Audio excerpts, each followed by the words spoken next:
یا حسین یا حسین، مٹا ہے اور نہ مٹے گا کبھی پیام حسین، مٹا ہے اور نہ مٹے گا کبھی پیام حسین، رہے گا دین محمد، رہے گا نام حسین۔ اعوذ باللہ من الشیطان الرجیم، بسم اللہ الرحمن الرحیم، الحمد للہ رب العالمین، والصلاة والسلام علی سید الانبیاء والمرسلین، حبیب الہ العالمین ابی القاسم محمد، اللہم صلی علی محمد آل محمد عجل فرجهم وعلى آلہ الطیبین الطاہرین، سیما بقیت اللہ فی الارضین، قال اللہ تعالی فی کتابہ الکریم، بسم اللہ الرحمن الرحیم، ام حسبت ان اصحاب الکہف والرقیم كانوا من آیاتنا عجبا۔ درود بھیجے گا محمد و آل محمد پر، اللہم صلی علی محمد و آل محمد وعجل فرجهم۔ خدا متعال کا انتہائی شکر، انتہائی خدا متعال کا کرم، پروردگار عالم نے ہمیں اس زندگی کو بمقصد بنانے کے لیے، کمال تک پہنچانے کے لیے، کم از کم اس سفر پہ گامزن ہونے کے لیے ہدایت نصیب فرمائی۔ کون کہاں تک پہنچے گا اللہ جانتا ہے، لیکن اللہ کا کرم ہے کہ اس نے ہمارے لیے سامنے راستے کو بیان کر دیا، اور یہ خدا متعال کی حجت ہے جو ہم پر پوری ہو گئی۔ خدا متعال کی حجت ہر انسان پر کسی نہ کسی انداز میں، کسی نہ کسی سطح پر پوری ہو جاتی ہے۔ جو شخص مثلا غیر معروف علاقوں کے اندر رہ رہے ہیں، گویا آج کی دنیا کی تہذیب وہاں تک نہیں پہنچی ہے، ان پر بھی خدا کی حجت پوری ہے۔ لہذا ہمارے پاس اصول کافی کے اندر بیان ہوتا ہے کہ اللہ کی حجت ایک باطنی ہوتی ہے اور ایک ظاہری ہوتی ہے۔ ہم الحمدللہ خدا متعال کی طرف سے دی ہوئی نعمت کے نتیجے میں حجت باطنی کو بھی حاصل کر رہے ہیں، حجت ظاہری کو بھی حاصل کر رہے ہیں، اور اس وجہ سے ایک اعتبار سے ہمارا امتحان سخت ہے کہ ہم سے یہ دونوں چیزوں کا سوال ہوگا۔ تو اب مجھے اور آپ کو جو کوشش کرنی ہوگی وہ یہ کہ ہم خدا کی دی ہوئی نعمت کا شکر بجا لائیں، لفظ میں بھی اور عمل میں بھی، اور انشاءاللہ سید الشہداء کی دی ہوئی اس ہدایت کو، ان کی قربانی کے نتیجے میں جو سعادتیں ملنے کا امکان ہمارے لیے کھولا ہے، اس کو بروئے کاٹنا ہے، اور انشاءاللہ اس راستے کے اوپر چلتے ہوئے ان کمالات کو حاصل کریں جن کی خاطر یہ قربانیاں دی گئی ہیں۔ پروردگار ہمیں اس مشن میں کامیابی نصیب فرمائے، انشاءاللہ اتنا بلند کرے کہ سید و سردار مولا اور آقا امام وقت کی نصرت کی سعادت نصیب ہو انشاءاللہ تعالی۔ درود بھیجیں محمد و آل محمد پر، اللہم صلی علی محمد آل محمد وعجل فرجهم۔ اہل بیت اطہار علیہم السلام اجمعین نے جو مکتب فکر پیش کیا، اس مکتب فکر کے اندر خاصیتوں میں سے ایک خاصیت یہ ہے کہ اس کے اندر ہر حکم دوسرے سے کنیکٹڈ ہے. عقائد کا تعلق اخلاق سے ہے، اور یہ میں کئی مرتبہ عرض کر چکا ہوں کہ مختلف مواقع پر کہ جو انسان کی فکری عمارت ہوتی ہے، جو آئیڈیالوجی کی ایک پوری بلڈنگ اگر کنسیڈر کریں تو اس کے جو پلرز ہوتے ہیں یہ اس کے بلیفز ہوتے ہیں، اس کے عقائد ہوتے ہیں، یعنی زندگی کی وہ حقیقتیں جن کو انسان اس مکتب فکر کے میں داخل ہوتا ان کو قبول کرنے کی وجہ سے. زندگی کی حقیقتیں ہیں جن کو انسان قبول کرتا ہے، جب وہ قبول کرتا ہے تو اس مکتب فکر میں داخل ہوتا ہے. مثلا قبول کرتا ہے کہ اس دنیا کا ایک خالق ہے، قبول کرتا ہے کہ اس دنیا کے ساتھ ایک اور دنیا بسی ہوئی ہے، مرنے کے بعد کہیں اور جائے گا. قبول کرتا ہے کہ اللہ نے بغیر پیغام کے نہیں بھیجا. جب یہ ان حقیقتوں کو قبول کر لیتا ہے تو اس مکتب میں داخل ہو جاتا ہے. یہ اس کی فاؤنڈیشن ہے، اس کو ہم بلیفز کہتے ہیں. ان بلیفز کی بیس پر اخلاق بنتے ہیں، مورل بنتے ہیں. اگر خدا نہ ہو، آخرت نہ ہو، خدا کا کوئی پیغام نہ ہو تو انسان کے اخلاق اگر میتھمیٹیکل سوچیں تو بالکل مختلف ہوں گے اس سے جو ان کو قبول کرنے پہ بنیں گے. اور آج کی دنیا میں بہت زیادہ آپ کو سوچنے کی ضرورت نہیں پڑے گی، آپ خود انسانوں کو دیکھ سکتے ہیں. البتہ جن کے اندر ظاہری طور پر ان چیزوں پر ایمان ہے، بعض اوقات ان کے اندر بھی وہی اخلاق نظر آ رہے ہیں. کیوں؟ کیونکہ یہ ایمان لفظ سے آگے نہیں بڑھا ہے.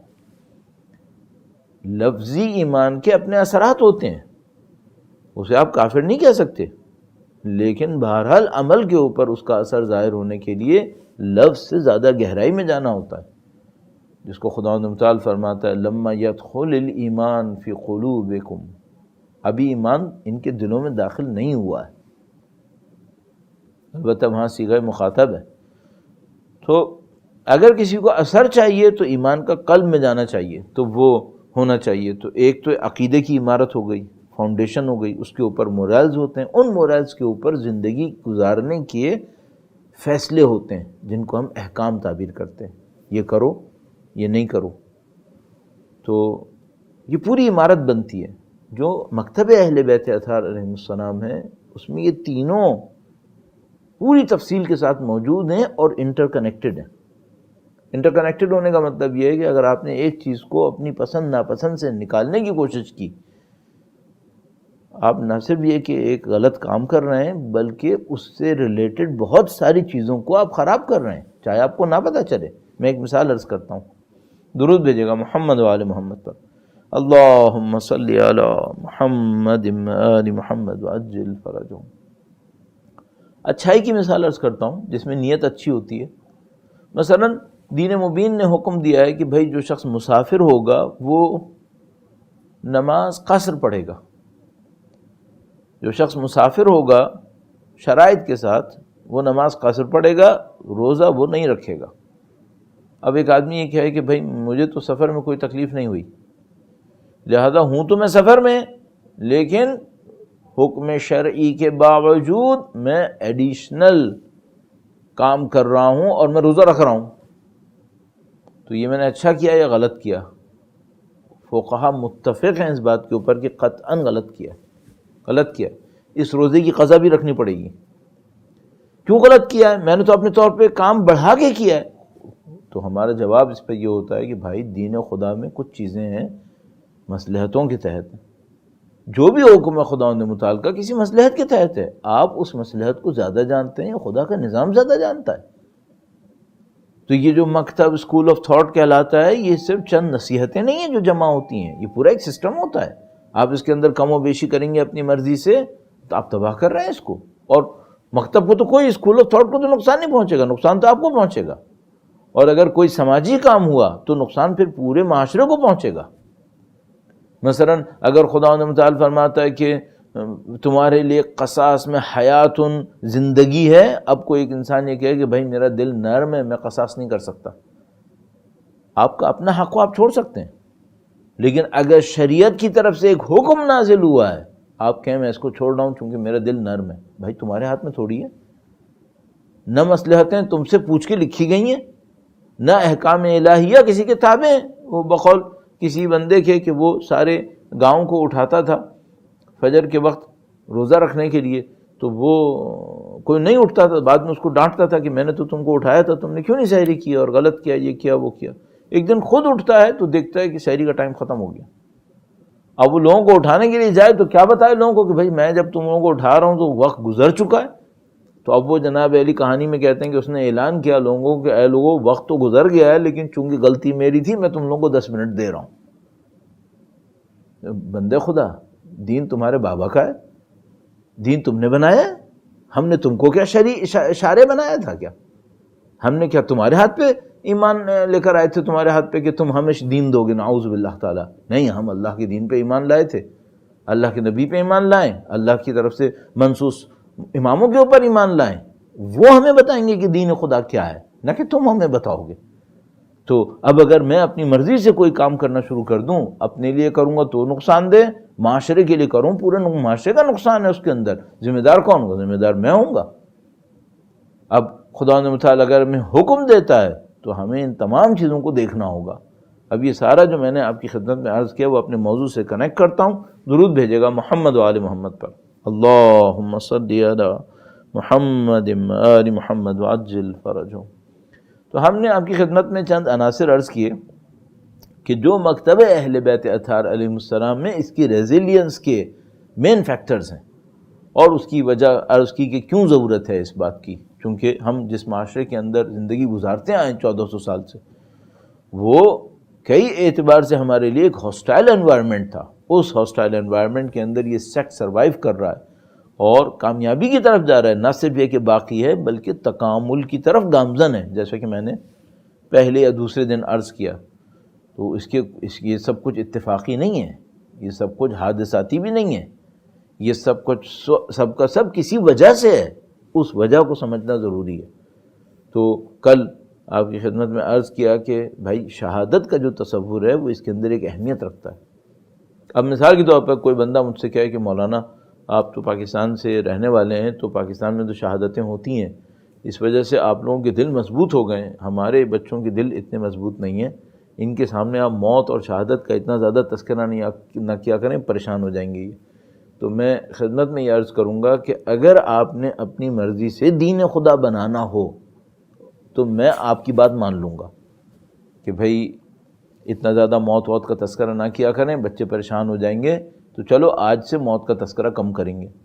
لیکن اگر آپ کو اور مجھے اس دین پہ چلنا ہے جو خدا نے بھیجا ہے، اور ظاہر ہے کہ ہم کیوں کسی اور کے دین پہ چلیں گے، تو پھر اس دین کے اندر جو کچھ ہے وہ قبول کرنا ہے۔ اس دین میں شہادتیں ہیں، شہادتوں کا تصور بھی ہے، اور وہ شہادتیں مانگی بھی گئی ہیں۔ وہ تو اتفاق ایسا ہے کہ ہمارے بہت سارے دوستوں کو یہی نہیں پتہ چلتا کہ وہ جو دعائیں پڑھ رہے ہیں ان دعاؤں میں ہے کیا، ورنہ الحمدللہ اگر ان کو پڑھیں تو بہت سارا دین تو دعاؤں سے ہی مل جائے گا۔ ضرورت ہی نہیں ہے کہ ہم جیسے لوگ آ کر بتائیں کہ بھئی یہ ہے، یہ بہت کچھ دعاؤں کے اندر ہے۔ اللہ کا شکر ہے چند سالوں سے یہ ٹرینڈ بنا ہے کہ جو دعائیں ہو رہی ہوتی ہیں تو ان کی ٹرانسلیشن کم از کم لکھی بھی آ رہی ہوتی ہے، تو کوئی انسان دعا پڑھ رہا ہو تو ٹرانسلیشن بھی ایک نظر دیکھ لے تو اس میں دیکھ ہی لے گا کہ وہاں پہ خدا سے مانگا ہے کہ قتلاً فی سبیلک فوفق لنا، ماہ رمضان کی دعاؤں میں کہ خدایا اپنی راہ میں قتل ہونے کی توفیق مجھے نصیب کر دے۔ بہت خوبصورت دعا، یعنی یہ کہ میں تیری راہ میں مارا جاؤں یہ سعادت ہے جو تو مجھے نصیب کر دے۔ کوئی کہا بھائی مرنے کو بھی میں مانگوں اللہ سے، خدا تو یہی کہہ رہا ہے، ہر ایک کو نہیں دوں گا ایسے، بلکہ شہادت کے بارے میں اور دوسرے اعمال توفیقات کے بارے میں، اللہ کی طرف سے دی ہوئی نعمتوں کے بارے میں قطعی قانون ہے کہ آپ کو اور مجھے بہت محنت کرنی پڑے گی تاکہ ایک شہادت ملے۔ تو مثال کے طور پر ایک بندے خدا کا بڑا اچھا تجربہ ہوا، اس نے کتاب بھی لکھی 20 منٹ، اور اس 20 منٹ میں اس نے بتایا کہ جب وہ مر گیا تھا، 20 منٹ تھا یا 2 منٹ تھا، میں ذہن میں نہیں آ رہا، تو اس نے بتایا کہ جب میں مر گیا تھا تو میرے ساتھ چند منٹوں میں کیا ہوا برزخ کی زندگی میں، اور اس میں اس نے بتایا کہ مجھے یہ بتایا گیا کہ بھائی یہ شہادت جو ہے نا وہ کوئی ایک مکروہ انجام دیتا ہے تو شہادت چند مہینوں کے لیے دور چلی جاتی ہے. اگر کوئی ایلیجبل بھی تھا کہ شہید ہو، اگر کوئی ایک مکروہ انجام دیتا ہے چند مہینوں کے لیے شہادت سے محروم رہ جاتا ہے.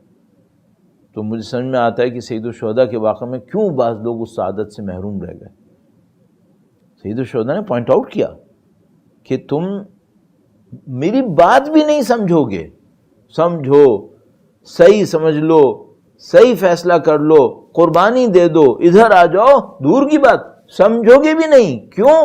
فرمایا چونکہ تمہاری ریشوں کے اندر، تمہاری جڑوں کے اندر حرام آ گیا.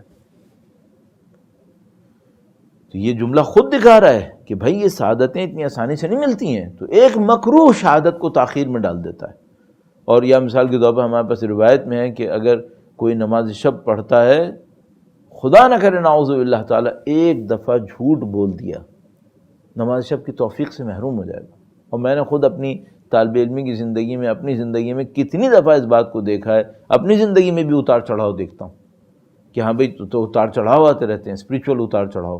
تو جب تھوڑا سا اب انسان انالیسس کرتا ہے، دیکھتے ہیں ہاں یہ غلطی ہوئی تھی. بقول وہ شہید مطہری کے ایک واقعے کے کہ ان کے استاد تھے، بہت بڑے معنوی مقام کے اوپر فائز.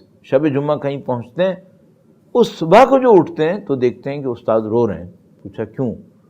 کہا میں جس ٹائم پہ اٹھتا تھا اس ٹائم پہ نہیں اٹھ سکا ہوں. نماز شب کی وہ توفیق جو مجھے نصیب ہوتی تھی آج میں چھن گئی مجھ سے. تو شہید مطہری نے پوچھا کہ کیسے؟ کہا کل ہم جب یہاں پہ آئے تھے تو یہاں پہ اشعار پڑھے جا رہے تھے اور میرے دماغ میں نہیں رہا کہ شب جمعہ ہے، یہ مکروہ ہے شعر پڑھنا، میں نے بھی اشعار پڑھے تھے. ایک مکروہ انسان کی توفیقات کو کم کر دیتا ہے. البتہ انسان اگر کسی مشکل میں پھنس جائے اور مصیبت میں کہیں آ جائے جس کا کوئی رائے حل اس کے پاس نہ ہو، پھر ایک علیحدہ معاملہ ہے اور خداوند تعالیٰ پھر اس صورت میں اسے محروم نہیں کرے گا. لیکن یہ کہ اپنے ارادے اور اختیار میں ہو اور سمجھ رہا ہو کہ بھائی یہ کام مجھے نہیں کرنا چاہیے، پھر بھی کر گزرے، تو پھر ظاہر ہے کہ معاملہ مشکل ہو جاتا ہے. پروردگار انشاءاللہ محفوظ فرمائے اور سب کو خداوند تعالیٰ یا شہید کر دے جسمانی اعتبار سے بھی، یا شہید کر دے روحانی اعتبار سے. لگتا ہے کہ یہ دو کیٹیگریز بھی ہیں.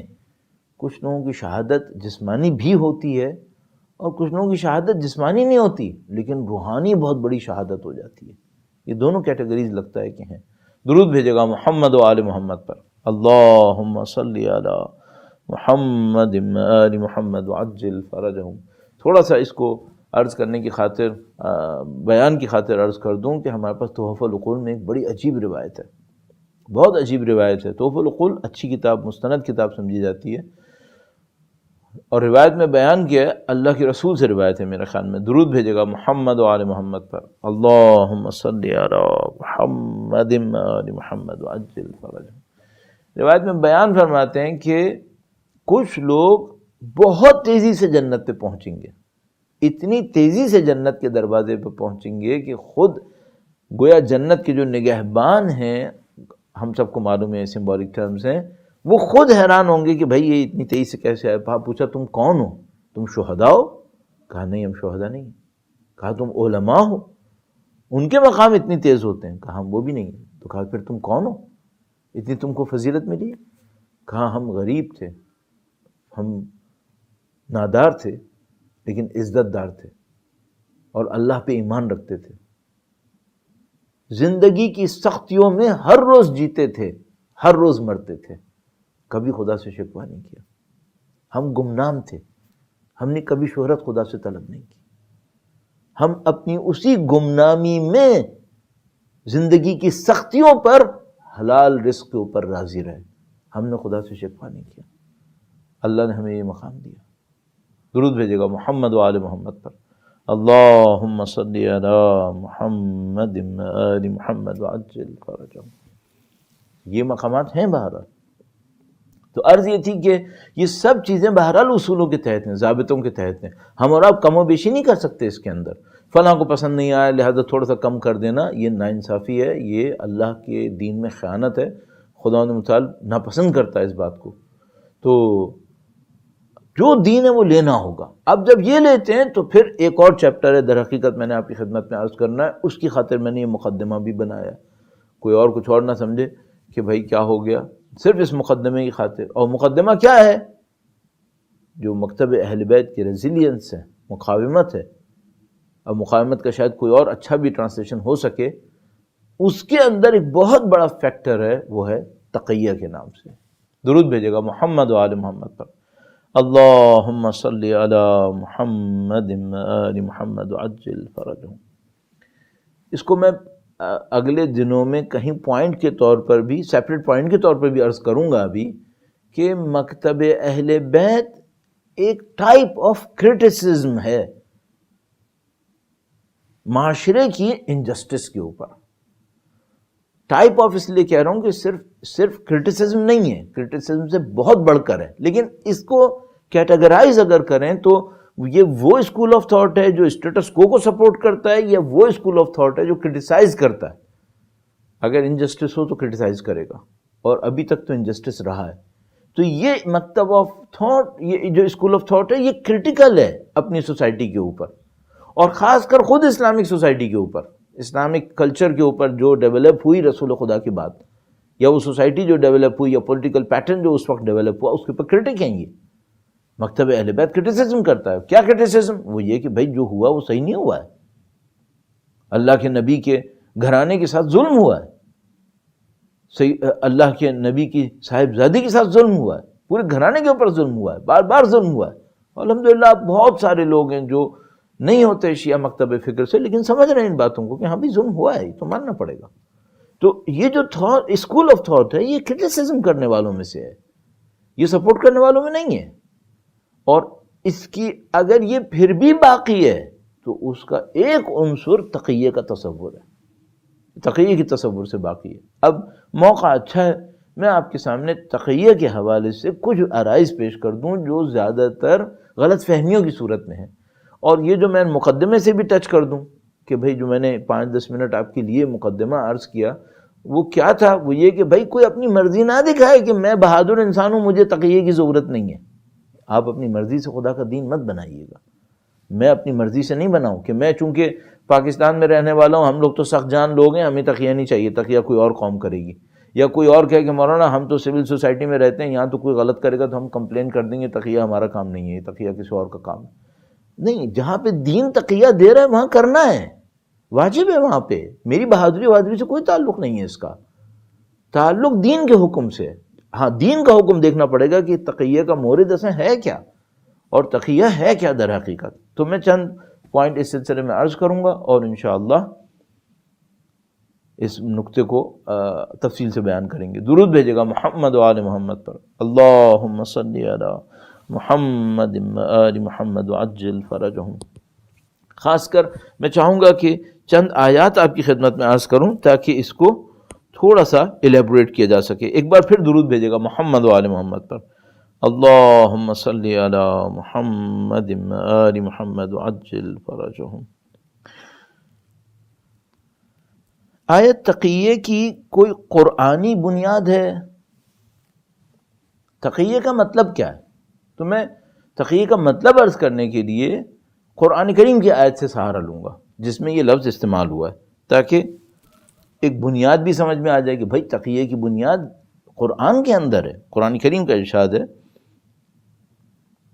سورہ آل عمران میں، پروردگار عالم نے ارشاد فرمایا لا يتخذ المؤمنون الكافرین اولیاء من دون المؤمنین ومن يفعل ذلك فليس من اللہ في شيء الا ان تتقوا منهم تقاة.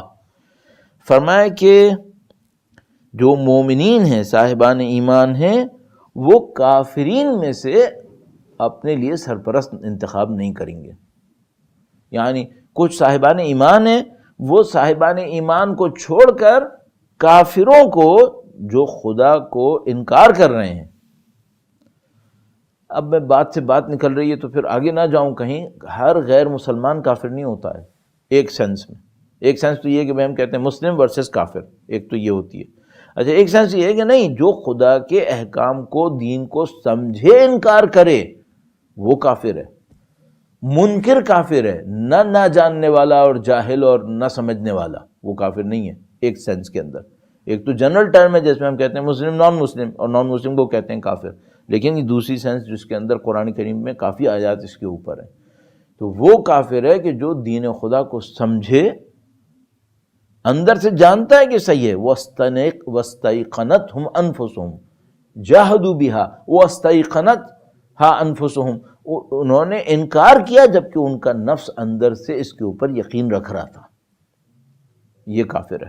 تو خدا تعالیٰ نے فرمایا کہ مومن کافر کو اولیاء نہ بنائے مومنین کو چھوڑ کر، اور جو یہ کام کرے تو پھر اللہ سے اس کا کوئی رابطہ نہیں ہے، اللہ سے اس کا تعلق ختم ہو جائے گا۔ یعنی اگر ایک مومن ہے جانتے بوجھتے ہوئے کہ بھئی یہ کافر ہے اور مومن کے ساتھ اس کی سرپرستی کا سلسلہ چل سکتا ہے، پھر بھی اس سے نکل کر اس کی سرپرستی میں چلا جائے، خدا فرمایا پھر تم میرے ساتھ رابطے میں نہیں ہو۔ الا ان تتقوا منہم تقا، مگر یہ کہ ان سے پرہیز کرے خوف کی وجہ سے۔ ایک پرہیز کرنا ہے، مثال کے طور پر اس نے مومنین سے دوری اختیار کی ہوئی ہے، کیوں دوری اختیار کی ہوئی ہے؟ اپنے بارے میں ایک خوف پہ مبتلا ہوا ہے۔ اور خوف کیا ہے؟ خوف یہ ہے کہ اگر میں نے کافرین کے سامنے جدائی اختیار کی تو ان سے مجھے نقصان پہنچنے والا ہے۔ الا ان تتقوا منہم تقا، مگر یہ کہ ان سے اس کو ایک خوف سا لاحق ہوا ہے اور اس خوف کی وجہ سے وہ اس کام کو انجام دے رہا ہے۔ درود بھیجے گا محمد و آل محمد پر، اللہم صلی علی محمد آل محمد وعجل فرجہم۔ اب یہاں پر صراحت کے ساتھ قرآن کریم میں الا ان تتقوا منہم تقا، تقوی کا تقیے کا لفظ استعمال ہوا۔ اچھا، یہ جو تقوی اور تقیہ ہے، روٹ دونوں کا ایک ہی ہے، اور جو بیان کرتے ہیں وہ یہ کہ محفوظ ہونا، اپنے آپ کو بچا کے رکھنا۔ صحیح، تقوی بھی کیا ہے؟ تقوی یہ کہ میں اپنے آپ کو خدا کی نافرمانی سے بچا کے رکھتا ہوں۔ البتہ لوگ تقوی کا ترجمہ کرتے ہیں اللہ سے ڈرو، تو اس کا زیادہ بہتر ترجمہ یہ ہوتا ہے کہ بھئی خداوند متعال کی نافرمانی سے ڈرو۔ تو تقیہ اختیار کرتے ہیں، کیا مطلب ہے تقیہ اختیار کرتے ہیں؟ کسی چیز سے اپنے آپ کو محفوظ کرتے ہیں۔ اچھا، یہ جو ہماری بحث ہے یہ کس تقیے کے اندر ہے؟ کسی خوف کی وجہ سے اپنے آپ کو محفوظ کرنا۔ خوف کیا ہے؟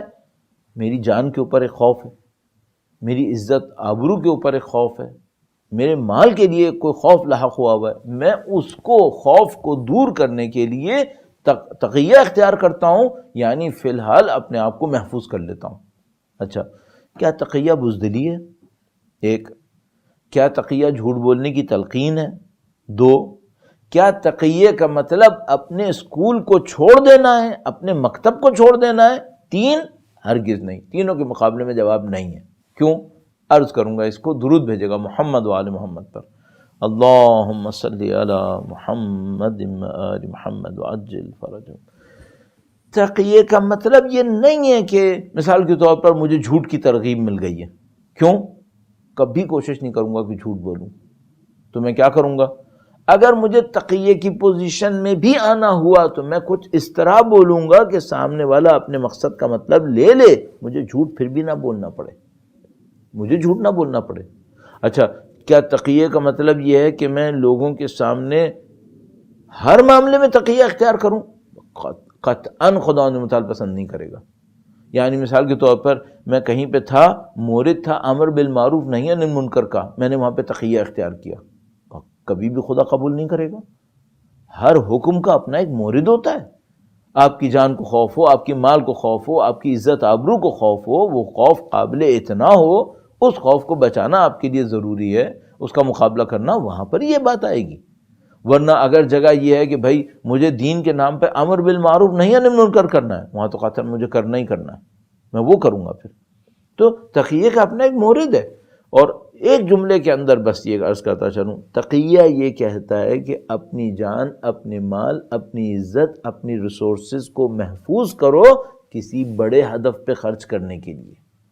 اس پوائنٹ کو ضرور دیکھیے گا، درود بھیجے گا محمد و آل محمد پر، اللہم صلی علی محمد آل محمد وعجل فرجہم۔ اہل بیت اطہار علیہ السلام نے تاکیدات تقیہ کے اوپر بہت کی ہیں، ایک سے زیادہ روایات، متواتر روایت، یعنی متواتر اس سینس میں کہ انسان کو اطمینان حاصل ہو جائے۔ معنوی اعتبار سے تواتر کہ اتنی روایات آئی ہیں جس سے ہمیں یہ کنفرم ہو جائے کہ نہیں، یہ قطعاً اہل بیت اطہار نے فرمایا ہے۔ اتنی روایات ہیں جو اس بات کو کہہ رہی ہیں کہ بھئی تم تقوی اختیار کرو، تقوی ہمارا اور ہمارے آبا کا دین ہے، اور تقوی اختیار کرو گے اس میں تمہارے لیے پناہ ہے، اور اس قسم کی روایات ہمارے پاس ہیں۔ لیکن اس کا مطلب کیا ہے؟ اس کا مطلب یہ ہے کہ اپنی جان کو چھوٹی جگہوں پہ نہ لگاؤ، اپنے مال کو، اپنی عزت آبرو کو چھوٹی چھوٹی جگہوں پہ قربان نہیں کرو۔ تو کیا کرو؟ اس کو کسی بڑے ہدف کے لیے رکھو۔ بہترین مثال جو مجھے سمجھ میں آتی ہے واقعات کربلا سے، وہ یہ کہ دو مثال کے طور پر افراد ہیں، وہ کربلا کے لیے نکلے ہیں کوفہ سے، اور اب جو کوفہ سے نکلے تو ہر جگہ عبید اللہ ابن زیاد کی فوج لگی ہوئی تھی۔ یہ میں آپ کی خدمت میں عرض کرتا چلوں کہ یہ جو حضرت مسلم بن عقیل تنہا رہ گئے تھے کوفہ میں، ہر گلی میں عبید اللہ ابن زیاد کے سپاہی ٹہل رہے تھے، اور ان کو حکم یہ تھا کہ جو نظر آئے قتل کر دینا۔ یہ جو آپ دیکھ رہے ہیں مثلا حضرت مسلم بن عقیل ادھر ادھر جا رہے ہیں، کوئی بندہ نہیں مل رہا ان کو، آپ جیسے واقعات میں سنتے ہیں، تو اس کی وجہ یہ پورے علاقے کے اوپر گویا جس کو آج کے زمانے میں کرفیو کہتے ہیں، کرفیو لگا ہوا ہے، اور حکم یہ ہے کہ جو نظر آئے قتل کر دو۔ اور عبید اللہ ابن زیاد بہت ہی سفاک انسان تھا قتل کرنے کے اندر۔ تو آپ کو پتہ ہے کہ جب وہ کوفہ میں داخل ہوا تو سید الشہداء کا بھیس بدل کے آیا، تو لوگوں کو نہیں سمجھ میں آیا امام حسین آئے، مسلم بن عقیل آئے، یا کون آیا۔ بعد میں اس نے بتایا کہ تم سب جب سارے جمع ہو گئے مبارکبادیں دے رہے ہیں، تو پھر اس نے بتایا میں وہ عبید اللہ ابن زیاد، تو کہا میں نے تم کو پہچان لیا، اب اگر تم لوگوں نے کوئی حرکت انجام دی یہاں سے زندہ باہر نہیں جاؤ گے۔ شہر کے اندر اس نے ہرکارے دوڑا دیے، 8,000 کے قریب فوجی بیان کرتے ہیں کہ شہر کے اندر گھوم رہے تھے کہ کوئی بھی ملے اسے قتل کر دیا جائے گا۔ تو اس عالم میں جب سید الشہداء کی نصرت کو روکنے کے لیے اتنے فوجی کوفہ کے اندر لگے ہوئے تھے کہ کوئی باہر نکلے تو ختم کر دیا جائے گا، اس عالم میں دو نے ارادہ کیا کہ ہم سید الشہداء کی مدد کے لیے جائیں۔ تو انہوں نے کیا کیا؟ وہ جس چیک پوسٹ پہ بیچتا، جس جگہ پہ کوئی ان کو روکتا تھا، ان سے پوچھتا تھا، تو وہ کہتے تھے بھئی ہمیں تو عبید اللہ کے لشکر میں جانا تھا لیکن ہم پیچھے رہ گئے، اور ہم نہیں چاہتے کہ ہم اس طرح سے بیٹھے رہ جائیں، ہم تو عبید اللہ کا ساتھ دینا ہے، ہمیں تو اس کے لشکر میں جانا ہے۔ تو وہ سب کو یہ کہتے رہے کہ ہم یزید کے لشکر میں جوائن کرنے کے لیے جا رہے ہیں، عمر سعد کے لشکر میں جوائن کرنے کے لیے جا رہے ہیں۔ جب کربلا پہنچ گئے، سید الشہداء کی طرف آئے، اپنے آپ کو پیش کر دیا کہ مولا ہم آپ کا ساتھ دینے آئے۔ یہ بہترین مثال ہے تقیے کی۔ چھوٹی جگہ پہ اپنی زندگی کیوں ضائع کروں؟ ایسی جگہ پہ دوں اپنی زندگی، اپنی جان، اپنی مال، اپنی عزت، جہاں پہ دین خدا کو نصرت ملے میرے دینے سے۔ اب ایک دشمن نے اکیلے میں کسی کو پھنسایا ہوا ہے، یا مثلا ایک بچہ ہمارا کوئی اٹھا کے لے گئے نعوذ باللہ تعالیٰ، کہ اور اس کو جناب علی ایک جگہ پہ لے جا کے مار رہے ہیں، پیٹ رہے ہیں، اور کہہ رہے ہیں کہ تم یہ بولو حضرت علی کے لیے، یہ بولو اہل بیت کے لیے، یہ کرو۔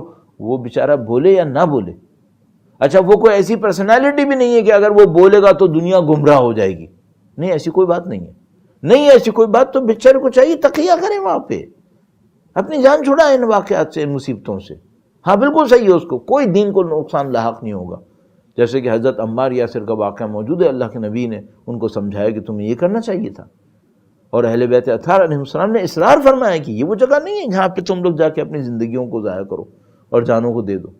ہاں کچھ جگہیں ہوتی ہیں جہاں اہل بیت خود فرماتے ہیں، جب سید الشہداء کی قبر مقدس کو خطرہ لاحق ہوا کہ کہیں نشان نہ مٹ جائے، نشان مٹ جاتا تو مطلب تھا کہ کربلا کا پروف ختم ہو جاتا، اس موقع پہ انہوں نے کہا کہ جاؤ اپنے اعضاء جوارح قربان کر دو، زیارت کے لیے پہنچو۔ تو یہ دین میری اور آپ کی مرضی پہ نہیں ہے۔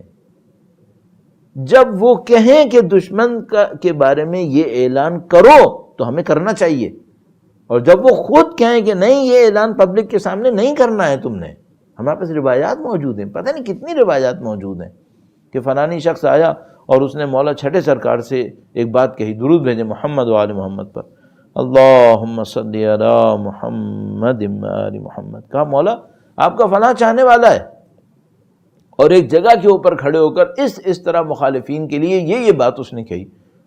مولا نے فرمایا کوئی اس کو روکنے والا نہیں ہے، کیوں نہیں روکا کسی نے اسے؟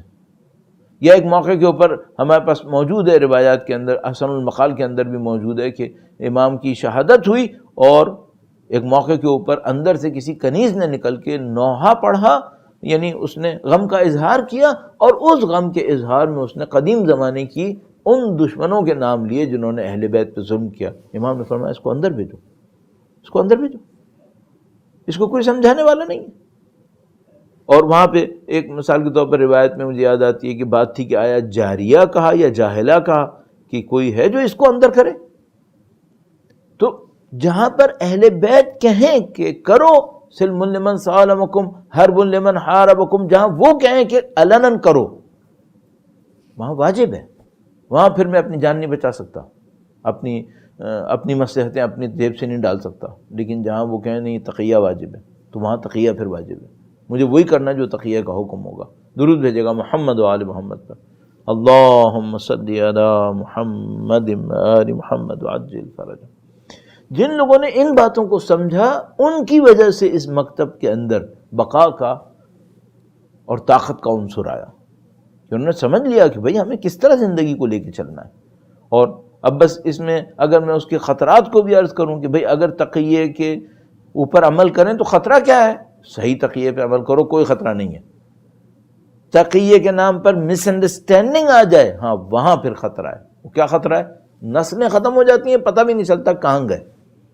مثالیں موجود ہیں پاکستان کے اندر، 4 نسل کے بعد پتہ چلا کہ بھائی یہ لوگ کون تھے، تقیہ غلط طریقے سے اختیار کر لیا اور یہ مشکل میں پھنس گئے، پھر بعد میں واپس آئے، کچھ واپس نہیں آئے۔ خطرہ پھر یہاں پر ہے، خطرہ یہاں پر ہے کہ انسان ہر چیز کو ہی تقیے کے نام پر لے لے، پتہ چلے جھوٹ بولنے کی عادت پڑ گئی، کیوں؟ اس نے سوچا یہ بھی تقیے کا حصہ ہے۔ نہیں، ایسا کوئی عمل نہیں ہے۔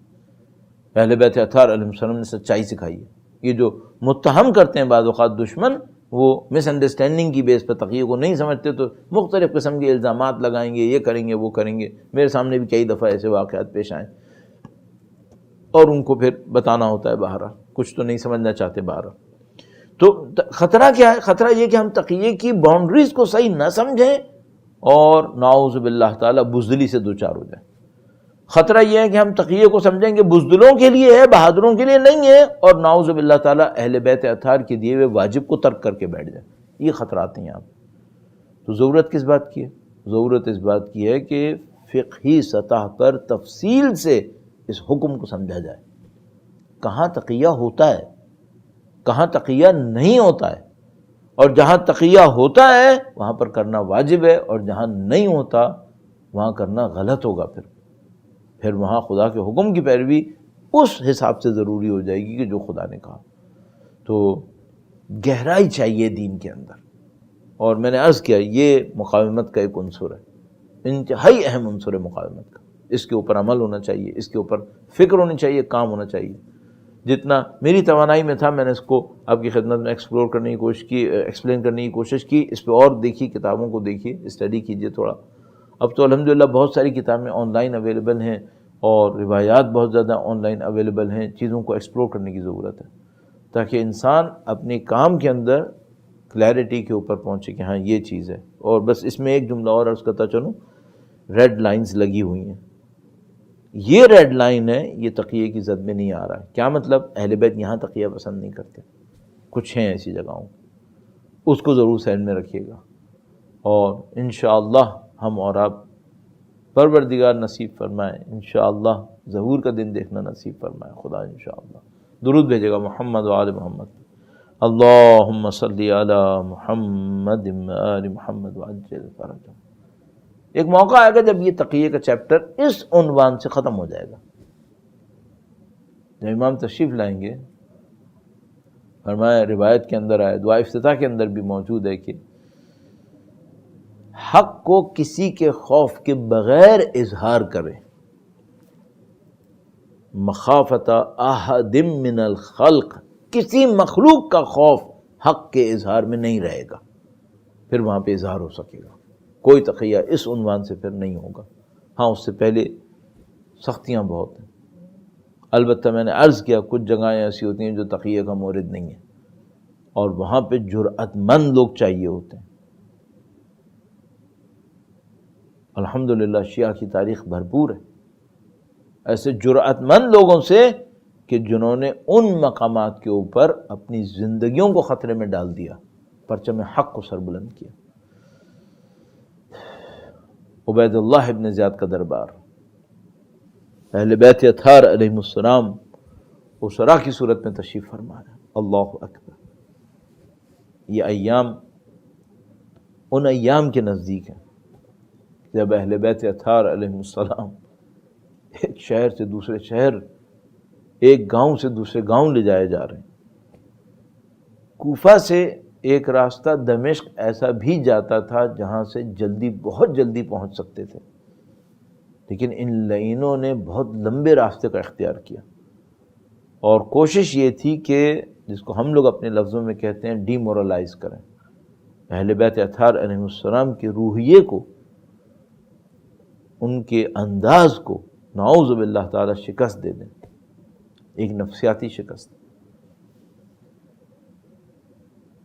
اس شناخت سے آ رہی ہیں کہ یہ خدا کے پناہ میں بزرگ ہونے والے لوگ، ان کو خدا کی حمایت حاصل، اور لن یجعل اللہ للکافرین علی المؤمنین سبیلا، خدا نے ایسا کوئی غلبہ کافروں کو نصیب نہیں کیا، اور شہید ہو جاتے ہیں لیکن حقیر نہیں ہوتے۔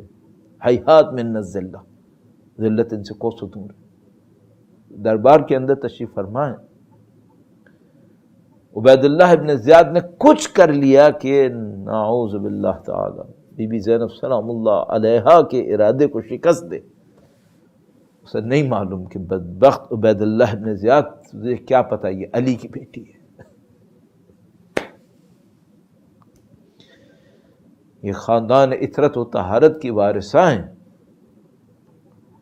اس لعین کے سامنے، اس کے دربار کے سامنے اس نے ظاہری طور پہ شان و شوکت دکھائی ہوئی تھی، اپنا روب جمایا ہوا تھا لوگوں کے اوپر۔ میں نے عرض کیا سفاک انسان تھا، بے باک تھا قتل کرنے کے اندر، بی بی اس کے سامنے کھڑے ہو کر بیان فرماتی، اور اہل بیت اطہار علیہ السلام کی قربانیاں اور جرأت تھی کہ وہاں پر ایک صحابی تشریف فرما تھے، کہا تو نے غلط کہا، جو تو نے امام کے بارے میں جملے استعمال کیے وہ سب غلط کیے۔ عبید اللہ ابن زیاد کو للکارا، اور وہ مظلوم نابینا اہل بیت اطہار علیہ السلام کی حمایت میں اس دربار میں کھڑے ہوئے۔ اب عبید اللہ ابن زیاد اس وقت تو بدلہ نہیں لے سکتا تھا چونکہ ان کے قبیلے کے لوگ بھی بیٹھے ہوئے تھے، رات کو گھر پہ حملہ کروایا، نابینا فرد گھر پہ حملہ ہوا ہے، کوئی لڑکا ساتھ نہیں ہے، کوئی مرد گھر میں ساتھ نہیں ہے، قبیلے والا بھی کوئی ساتھ نہیں، اور ان کی مظلوم لڑکی ان کو بتاتی تھی کہ بابا اب سیدھے ہاتھ سے حملہ ہو رہا ہے، اب الٹے ہاتھ سے حملہ ہو رہا ہے۔ وہ مظلوم اپنے نابینا پن میں ان دشمنوں کا، لعینوں کا مقابلہ کرتے تھے، اور ایک موقع آیا کہ جب ان کے ہاتھ اور پاؤں کو کاٹنا شروع کر دیا، اپنے امام کی تعصی کی، اپنے امام کی پیروی کی، اور خدا کا شکر بجا لائے، صبر کیا خدا متعال کے سامنے، اور اپنی صاحبزادی کو تسلی دیتے ہوئے کہا کہ بیٹا مت گھبرانا، مجھے کوئی تکلیف نہیں ہو رہی، مجھے کوئی تکلیف نہیں ہو رہی، اللہ کی راہ میں بڑھا ہوں میں۔ اور یہ عزم، یہ حوصلہ کہاں سے نصیب ہوا؟ یہ بی بی زینب کے ان معجزاتی کلمات سے نصیب ہوا جو بی بی نے دربار عبید اللہ ابن زیاد میں کھڑے ہو کر ارشاد فرمائے۔ ہماری بہنیں بھی ان مجالس کو سنتی ہیں۔ کسی بہن کا ایک بھائی دنیا سے چلا جائے کوہرام ہوتا ہے، چاہنے والی بہن ہو اس کا بھائی دنیا سے چلا جائے کوہرام ہوتا ہے، اور یہ وہ بہن ہے جس کے 18 بھائی گئے ہیں۔ جب کوئی حساس موقع آتا ہے تو خواتین کو دور کر دیا جاتا ہے کہ بھئی یہ منظر ایک عام عورت اگر دیکھ لے، خاتون دیکھ لے، زندگی بھر اس کے لیے مشکل ہے۔ یہ وہ مظلومہ ہے جو 18 بھائیوں کے لاشوں کے درمیان سے گزری ہے۔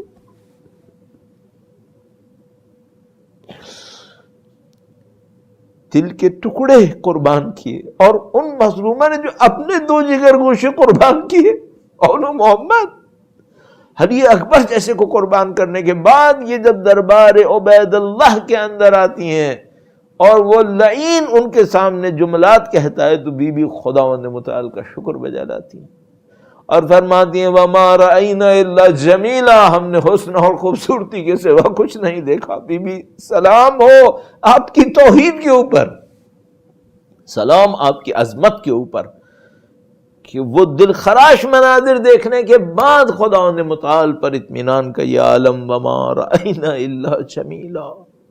کیوں دنیا ان جملوں کی وجہ سے منقلب نہ ہو، کیوں منقلب نہ ہو؟ اور یہ وجہ ہے کہ آج 1400 سال گزرنے کے باوجود لوگوں کے اندر حسین کا نام، حسین کی تعظیم، سید الشہداء کا غم موجود۔ الا لعنت اللہ علی القوم الظالمین وسیعلم الذین ظلموا ای منقلب ینقلبون۔ پروردگار تجھے واسطہ نبی اولاد نبی کا پاک پروردگار بی بی زینب کبریٰ سلام اللہ علیہا کی مظلومیت کا واسطہ اس خلیل کو اپنی بارگاہ میں قبول فرما۔ اے پاک پروردگار ان کی نورانیت سے ہمارے قلوب کو منور فرما، ہمیں اور مرحومین کو اہل بیت اطہار علیہ السلام کی جوار رحمت، ان کی پناہ، ان کی شفاعت اور ان کی شفقت نصیب فرما۔ پاک پروردگار تجھے واسطہ نبی اولاد نبی کا ان مقدس لمحات کے اندر تیرے حبیب پر کیے جانے والے گریوں کے لمحات میں، اے پاک پروردگار قیامت تک ہماری تمام نسلوں کو اہل بیت اطہار علیہ السلام کے بہترین چاہنے والوں، جانثاروں میں قرار فرما۔ امام کے ظہور کا دن دیکھنا نصیب فرما، ان کی نصرت اور اس راہ میں شہادت نصیب فرما۔ ربنا تقبل منا انک انت السمیع العلیم وتب علینا انک انت التواب الرحیم بجاہ نبیک وعطرتہ الطاہرین۔ اللہم صلی علی محمد آل محمد عجل فرجہم۔